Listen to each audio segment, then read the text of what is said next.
The bloodstained gore festival that is Mortal Kombat is no stranger to the disturbing, and as I'm sure you know, it's not just limited to fatalities. These are 10 of the most disturbing Mortal Kombat character endings. Number 10, Smoke, Mortal Kombat 9. Smoke's Mortal Kombat 9 ending reveals information about his origin. He was kidnapped, tortured, and sacrificed to a demon by a cult. The ritual resulted in him being resurrected as a creature of smoke and vapors known as an Enenra. With his new powers and shapeless form, he quickly kills his murderers. However, once he returns to his human form, he has no recollection of his previous life.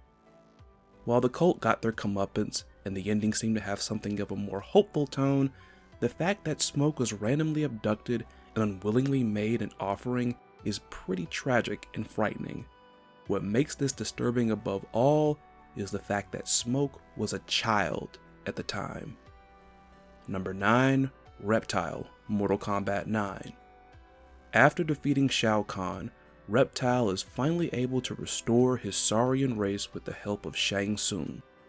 He then proceeds to lead them all in an assault, slaughtering Tarkatans, Centaurs, and Shokans that opposed Reptile's rule. In storyline, Reptile isn't inherently evil or power-hungry. Reptile exhibits admirable qualities, such as sincerity and loyalty. His ultimate goal is to find fellow survivors of his race, liberate his home of Zatera, and return it to its former glory. If you don't take into account the grotesque nature of his fighting style and fatalities, Reptile seems rather noble. It's a bit surprising to see him capable of such ruthlessness as he does in his arcade ending. Arguably the most sinister element seen in this ending is the final scene, which shows Reptile burning a Tarkatan child's flesh until it's a bloody, decaying corpse. Number 8, Shang Tsung, Mortal Kombat 11. After defeating Kronika, he obtains her soul and power. While he becomes master of time, unlike Kronika, Shang Tsung decides to operate covertly. He manipulates all the other Titans to carry out sinister acts on his behalf. With an infinite supply of souls in his possession, he creates a universe in which morality is meaningless. Those who are wicked prosper, while those who are righteous suffer. The first blood and gore-free entry on this list, the ending is disturbing from a more psychological standpoint. It's quite insane that Shang Tsung is able to effortlessly manipulate beings that were once leagues more powerful than himself. Also, bear in mind the Titans are also much more powerful than the Elder Gods. Imagine living in such a world he made where the evil succeeds and the good fails. I can already hear some of you saying something like, "You mean the world we live in right now?"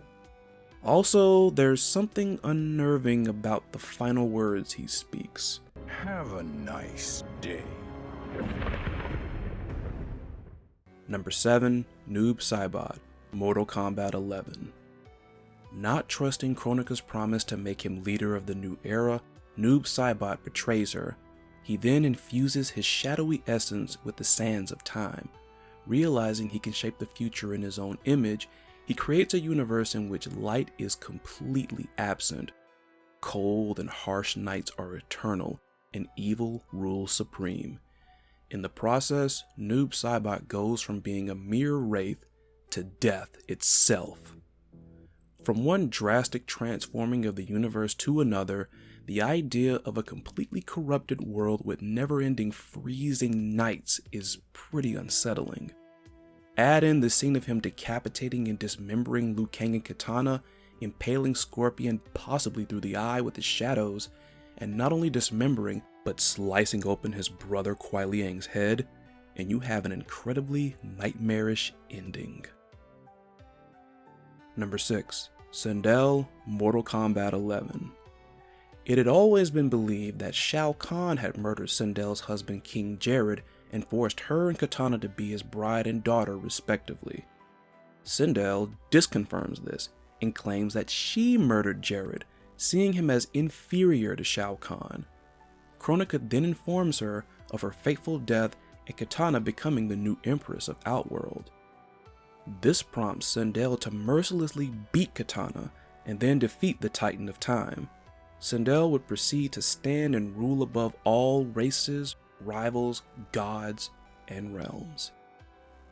On the heels of a controversial return to Mortal Kombat marred by a widely despised retcon, SINDEL's arcade ending takes things even further south of heaven. The most disturbing and heartbreaking element of her ending is her treatment of Katana.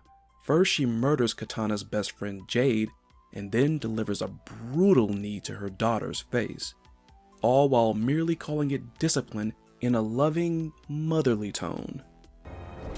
Ever the caring mother, I had to discipline my little princess. And after that, I had to discipline a titan. Despite how deadly the strike to the face appeared, Katana apparently survived. The final scene shows her chained by the neck to her mother's throne, while SINDEL is being attended to by Shao Kahn and Scarlet. Number 5. SONYA, Mortal Kombat X. SONYA has a nightmare involving Kano holding Cassie Cage and Jax hostage, forcing SONYA to choose who will live. Ultimately, SONYA chooses Cassie Cage, to which Kano responds by shooting Jax in the head right in front of her. Johnny Cage comes in and awakens her from the horrific dream, but with some awful news. Jax was slain by an assassin's bullet. Personally, I can somewhat relate to this one. To make a long story short, a friend of mine is a Navy SEAL who was stationed out in the Middle East earlier this year. When tensions began to mount, I messaged her. I was immensely worried to the point of having nightmares later that night. Fortunately, she had responded early the next day. Later, I had gotten a phone call from another friend who informed me that one of our other friends died from a seizure. We've all had nightmares at one time or another. While they are frightening, we usually feel a comforting sense of relief when we wake to find it was just a dream. However, when awakening from a fantasy nightmare, only to find it is manifest to reality, is bound to be paralyzing.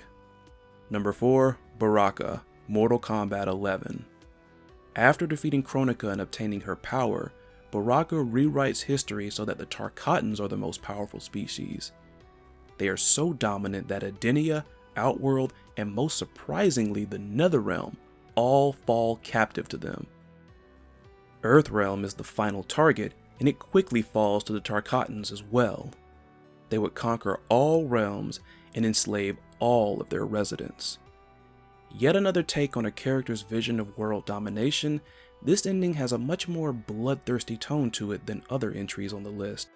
It's one thing overthrowing Edenia and Outworld, but it's alarmingly impressive that a superpowered Baraka and company brought the Netherrealm into captivity.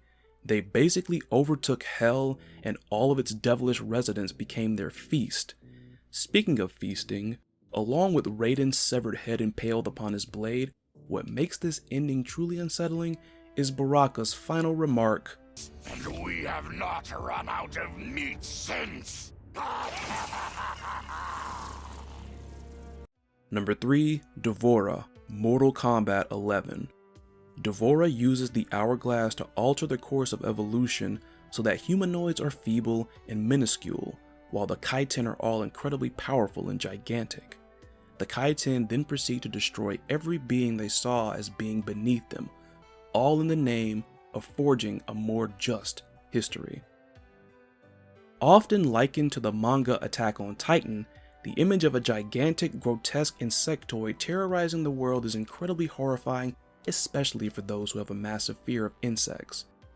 The most disturbing scene in the ending shows the ginormous Kaiten devouring humanoids and splattering their blood in the soil. Furthermore, D'Vorah makes a creepy yet somewhat compelling case justifying their brutal rampage. She claims that humans are the real vermin, constantly betraying each other and creating division, whereas the Kaiten exhibit more of a collectivist attitude when it comes to survival, building upon one another and never harming their kin. While the Kaiten's actions in the final scene of this ending are barbaric and brutal, the fact they are killing and feeding upon others rather than each other practically proves her point. Number 2. D'Vorah, Mortal Kombat X. Rather than killing Shinnok, D'Vorah decided to enslave her former master instead. She utilized him as a hive for her larvae. As a result, they absorb Shinnok's powers and are birthed as Kaiten with godlike power. The Kaiten would proceed to grow greater in number and in power, bringing honor to their queen D'Vorah and causing destruction to all adversaries. Yet another scenario in which D'Vorah causes her fellow Kaiten to rise up and take control of the universe. The thought of masses of insectoids with godlike power invading a world is skin-crawling and bothersome. Additionally, they are likened to locusts, which more than likely will invoke the image of a familiar biblical occurrence. Arguably the most crude and grotesque scene in all of Mortal Kombat's endings is the image of D'Vorah force-feeding her larvae to a bound Shinnok, followed by the image of her offspring bursting out of his midsection. Number 1. Leatherface, Mortal Kombat X. After defeating Shinnok, Leatherface goes on a rampage, slaughtering a bunch of Special Forces troops. When he comes face to face with Cassie Cage, he offers her Shinnok's sliced off face as a present.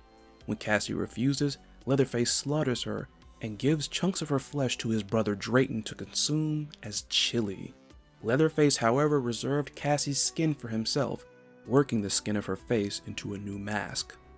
The eerie thing about this ending is that it's portrayed in a romantic sort of manner. Initially, Cassie Cage is referred to as the pretty yellow-haired gum-chewing girl, and Leatherface immensely desires her attention. Cassie's harsh rejection of his advances is what triggers Leatherface into killing her. Finally, and most obviously, the final image of Cassie's frightened, carved-off face is extremely unsettling. Further adding to the creepiness of this scene is that if Cassie wasn't going to be his girlfriend, she would be his in other ways.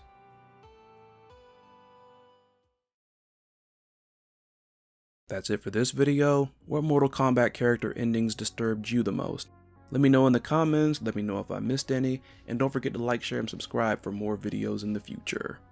Also, one final note before I go, those of you watching who are Gundam fans, check out my buddy Mecha Matt's YouTube channel.